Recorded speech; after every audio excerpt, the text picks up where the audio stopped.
नमस्कार, जय हिंद साथियों। स्वागत है आप सभी का हमारे यूट्यूब चैनल रामा अकेडमी में। आज हम लोग जीके में इम्पॉर्टेंट टॉपिक ज्योग्राफी को पढ़ने वाले हैं, जिसमें हम लोग वर्ल्ड ज्योग्राफी को स्टार्ट करेंगे। वर्ल्ड ज्योग्राफी में हम लोग ब्रह्मांड के बारे में पढ़ना स्टार्ट करेंगे। इसके बाद स्टेप बाय स्टेप इसमें कई सारे वीडियोज़ आपको आगे मिलते रहेंगे। ठीक, तो आइए स्टार्ट करते हैं ब्रह्मांड को। ब्रह्मांड किसे कहते हैं?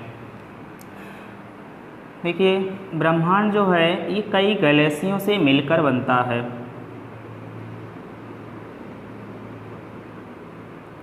यानी कि कई गैलेक्सियों के समूह को हम लोग ब्रह्मांड कहते हैं। जो ब्रह्मांड है इसकी उत्पत्ति का जो सिद्धांत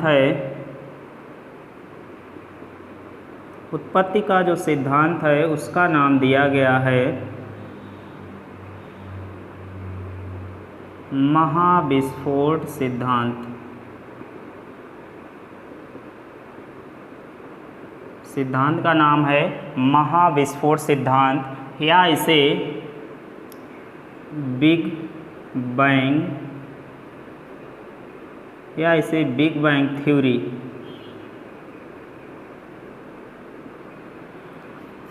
गैलेक्सियों के ब्रह्मांड की उत्पत्ति का जो सिद्धांत है महाविस्फोट सिद्धांत या बिग बैंग थ्योरी के नाम से इसे जानते हैं। इसका जो प्रतिपादन किया है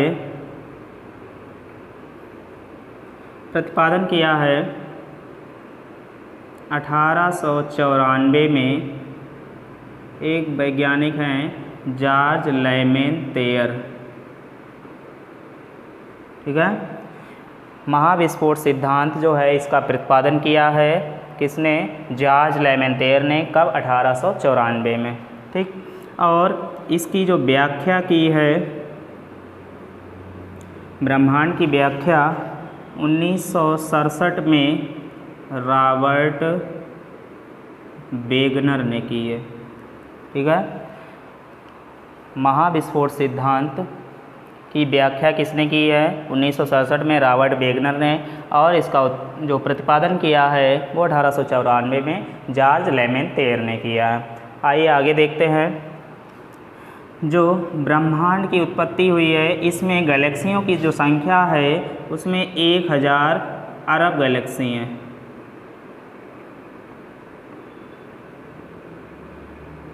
ठीक है, ब्रह्मांड में टोटल गैलेक्सियों की संख्या 1000 अरब गैलेक्सी हैं, और प्रत्येक गैलेक्सी में 100 अरब तारे हैं। प्रत्येक गैलेक्सी में टोटल 100 अरब तारे हैं। टोटल गैलेक्सियों की संख्या 1000 अरब है। आगे देखते हैं। यहाँ पर हमारी गैलेक्सी, ये टोटल ब्रह्मांड हो गया, इसको ब्रह्मांड कहेंगे। अब इस ब्रह्मांड में कई सारी गैलेक्सियाँ हैं। इस प्रकार से 1000 अरब गैलेक्सियों से मिलकर इसका निर्माण हुआ है। तो इस ब्रह्मांड में कई सारी गैलेक्सियाँ हैं जिनसे मिलकर ब्रह्मांड की उत्पत्ति हुई है। इसमें एक हमारी जो गैलेक्सी है जिसमें हम लोग रहते हैं, ये कई गैलेक्सी हैं। ठीक, एक गैलेक्सी है जिसमें हम लोग रहते हैं, उसका नाम है आकाशगंगा। जिसमें हमारा सौर मंडल है उस गैलेक्सी का नाम है आकाशगंगा। आकाशगंगा को अन्य नाम से भी जानते हैं, मंदाकिनी, आकाशगंगा, दुग्ध मेखला या मिल्की वे के नाम से भी इसे जानते हैं। हमारी जो आकाशगंगा है इसका जो आकार है वो स्पाइरल है। स्पाइरल यानी कि सर्पिलाकार।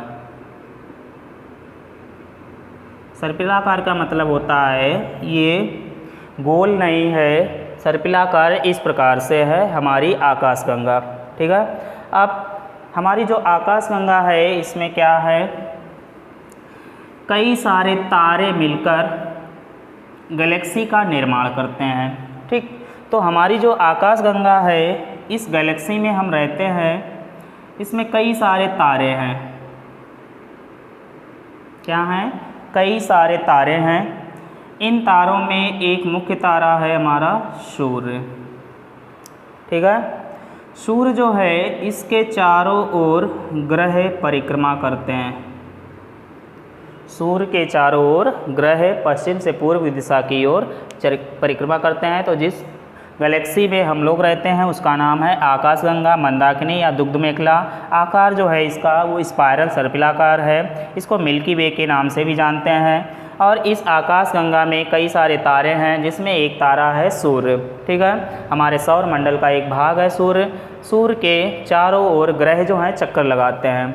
इसके अलावा जो तारे होते हैं इनका निर्माण कैसे होता है, जो गैसें हैं और प्लस धूल कण, गैसें और धूल कण मिलकर तारों का निर्माण करते हैं। ठीक है, गैसें और धूल कण मिलकर तारों का निर्माण करते हैं। और तारा जो होता है एक गैसीय गोला होता है। तारा जो होता है वो एक गैसीय गोला होता है, यानी कि हमारा जो सूर्य है वो एक गैसीय गोला है। फिर कई तारों से मिलकर यहाँ पर गैलेक्सी का निर्माण होता है, यानी कि जो गैलेक्सी है वो बनेगी कई तारों से मिलकर बनती है। ठीक, आइए आगे देखते हैं इसमें।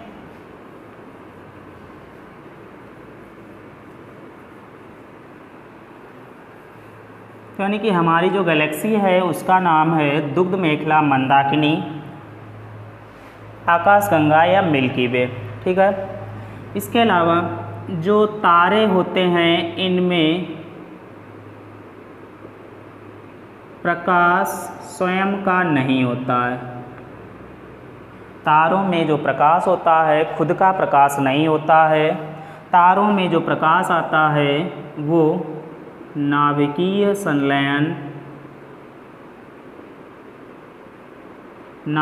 संलयन प्रक्रिया द्वारा तारों में प्रकाश आता है। ठीक है, तो तारों में ऊर्जा का जो मुख्य स्रोत है वो इस प्रकार से है। तारों में ऊर्जा का जो मुख्य स्रोत है वो इस प्रकार से है कि यहाँ पर दो हाइड्रोजन के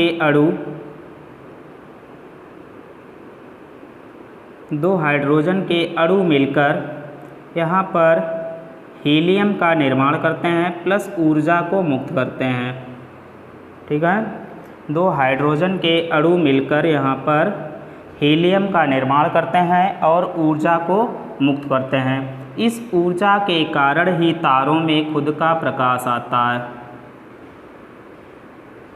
यानी कि तारे जो प्रकाशवान होते हैं वो किस कारण से होते हैं, नाभिकीय संलयन प्रक्रिया द्वारा। यहाँ पर दो छोटे हाइड्रोजन के अणु मिलकर हीलियम का निर्माण करते हैं और ऊर्जा को मुक्त करते हैं, जिस कारण से तारों में प्रकाश आता है। यानी कि हमारा सूर्य जो है इसका जो प्रकाश आता है वो नाभिकीय संलयन प्रक्रिया के माध्यम से ही आता है।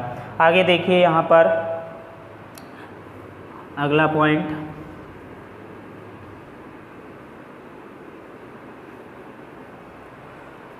तारे जो होते हैं, तारों में जो रंग होता है वो ताप का सूचक होता है। तारे का रंग, तारों का जो रंग होता है वो ताप का सूचक होता है। अब यहाँ पर तारों में रंग चेंज होता है, कभी नीला होता है कभी लाल होता है। जब तारे का रंग लाल होता है तो यहाँ पर ताप अधिक होगा, रंग नीला होगा तो ताप अधिक होगा, और रंग तारे का जब लाल होता है तो यहाँ पर ताप कम होता है। ठीक है, क्या होता है, जब हाइड्रोजन जो है इससे हाइड्रोजन से हीलियम बनता है, तो जब हाइड्रोजन से हीलियम बनना बंद हो जाता है धीरे धीरे तो तारे का रंग लाल हो जाता है।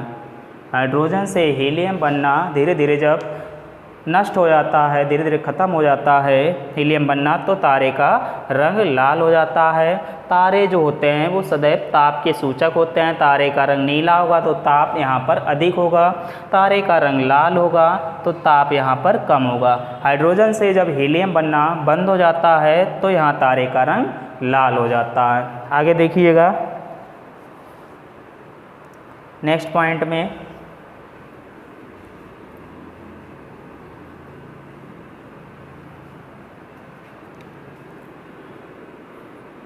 तारे जब मृत स्थिति में मृत होने लगते हैं,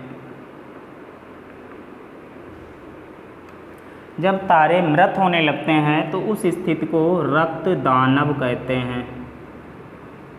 ठीक है। और जब तारे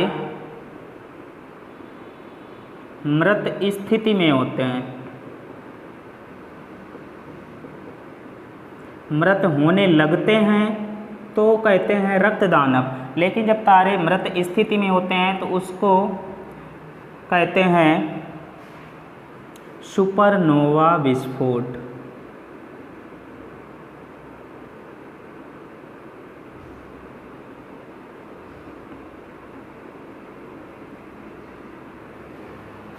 जब तारे मृत स्थिति में होते हैं तो उसको सुपरनोवा विस्फोट के नाम से जाना जाता है। इसके अलावा जब किसी बड़े तारे में विस्फोट होता है तो उसका कुछ भाग खाली रह जाता है, जहाँ पर प्रकाश नहीं गुजरता है। ठीक है। बड़े तारे में विस्फोट होता है, कुछ भाग खाली रह जाता है जहाँ से प्रकाश नहीं गुजरता है। इस भाग को ही ब्लैक होल के नाम से जानते हैं। किस नाम से जानते हैं? ब्लैक होल के नाम से जानते हैं। इस ब्लैक होल की जो जानकारी सबसे पहले दी थी एस चंद्रशेखर ने दी थी। एस चंद्रशेखर ने इसकी जानकारी सबसे पहले 1930 में दी थी। एस चंद्रशेखर जो हैं भारतीय मूल के अमेरिकी वैज्ञानिक हैं। ठीक है। तो ब्लैक होल की जानकारी सबसे पहले एस चंद्रशेखर ने ही दी थी। इसको काला छिद्र के रूप में भी जाना जाता है और इन्होंने लंदन में 1935 में इस ब्लैक होल को प्रसारित किया था। और भौतिकी के क्षेत्र में एस चंद्रशेखर को नोबेल प्राइज़ 1983 में दिया गया है। ठीक है। भौतिकी के क्षेत्र में इन्हें 1983 में नोबेल पुरस्कार भी मिला है। आगे देखते हैं।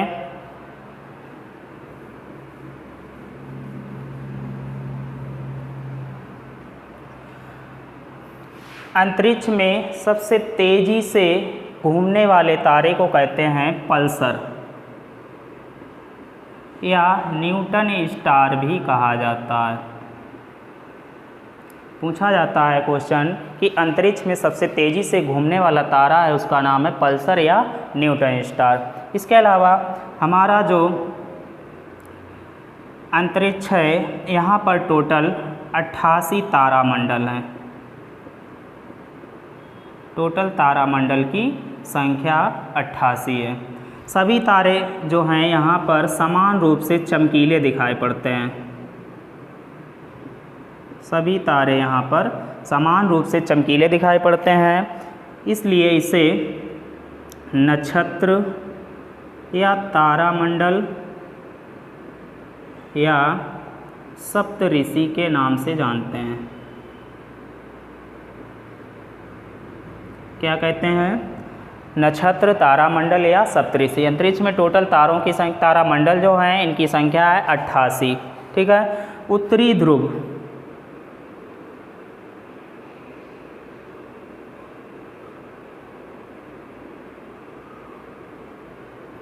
उत्तरी ध्रुव पर उत्तर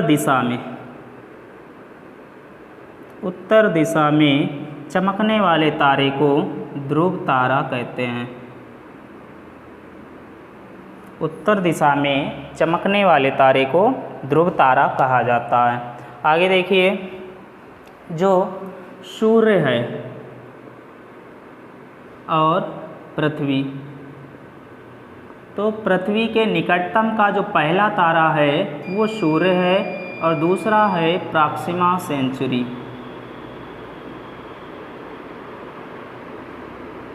ठीक है, ये आपको याद रखने हैं। पृथ्वी के सबसे निकटतम का तारा सूर्य और पृथ्वी के निकटतम का दूसरा जो तारा है उसका नाम है प्रॉक्सिमा सेंचुरी।